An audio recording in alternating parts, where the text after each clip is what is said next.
You can share out Microsoft Teams invite in different ways. And over here, you can see that I'm already in a meeting. And if you want to share out an invite of this meeting, you can simply click on the Show Participants button right here if it is not already shown. And you can go around and click on Share Invite. Once you do that, you can copy out a meeting link to Clipboard right here. So once you do that, what happens is that it copies out a meeting link right here, which people can use to join in the particular meeting.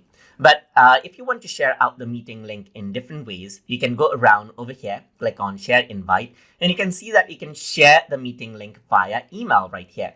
So once you do that, what happens is that your default email client actually loads up. And if it is a web email, then it loads up. And you see this right here. So over here, you can see that it says Join Teams Meeting in Progress right here, and you're invited. And you can see that the link is attached right here, just like this.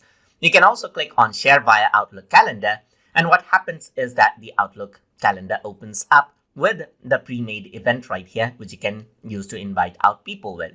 You can go around over here and then click on Share via Google Calendar over here as well. And it redirects you to Google Calendar as long as you're signed in, of course. And then it creates out a link, as you can see, with the meeting link attached on the description, as you can see right here.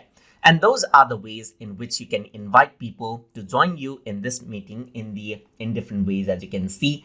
And let them like join the meeting so that you can start like having conversations and meetings with them.